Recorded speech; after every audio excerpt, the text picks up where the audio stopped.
na rin tulo. I-upload ko ni. Okay. Pit Viper. Kaning isa, Pit Viper. Si Uto. Combat Master. Siguro ni. Yes po. No. Ako. Yan. Combat Master. Kaning is Combat Master po din. Ay, hindi. Pit Viper. Pit Viper.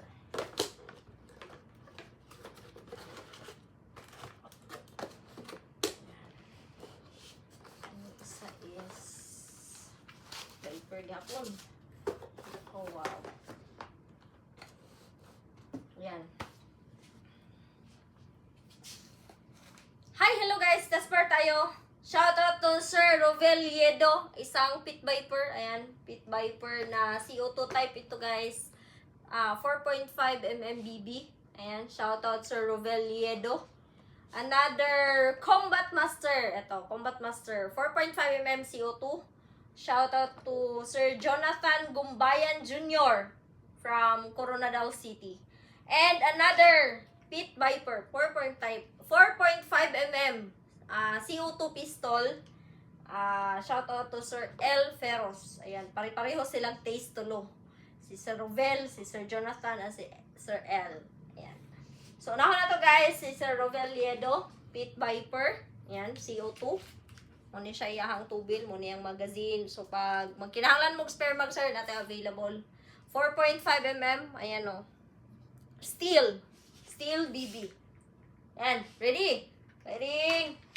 Shout out sa Robel. Ito na sir, firing tayo. Oh, sorry.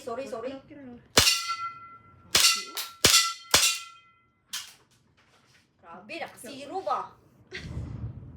Saro. Dum-dum. Aw, pinugon sa. Grabe, nakasiro ba? Dili daw sa kong likod eh. Dito na eh. Oh. Yan. Ito, another.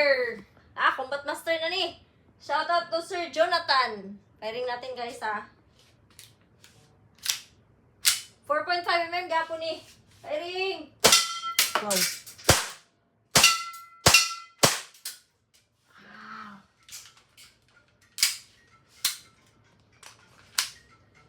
Muto tong target guys.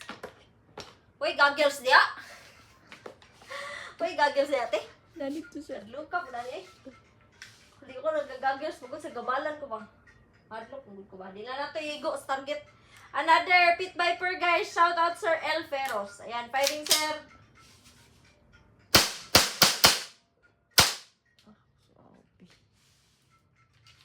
Pino? Kung ganahan mo kuan, kana ganing usog jud siya.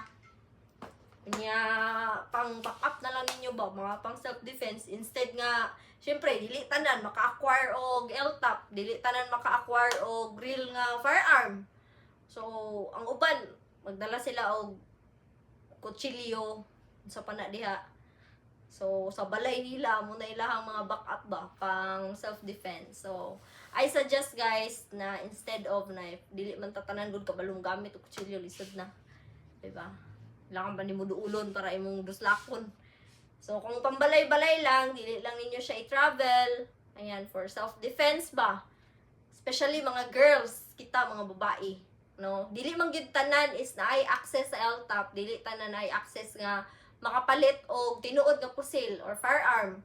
So, you go for this one. This is not bad at all. No, dili na ni siya kanang di nakakay mabitin ani. For ano lang good, self-defense, ginagmay. So, kani siya, CO2.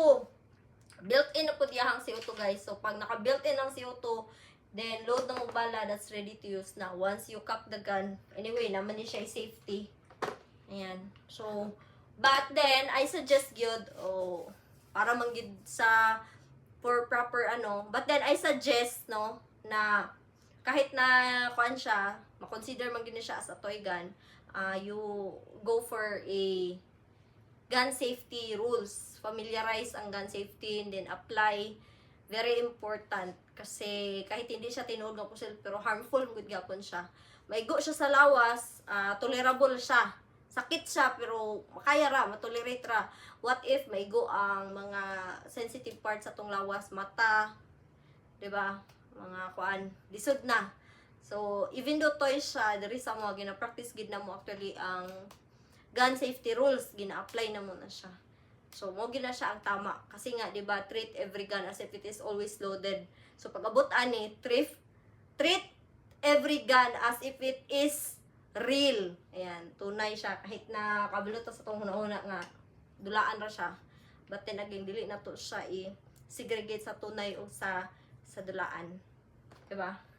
So, mo lang to siya for now. Thank you so much, guys.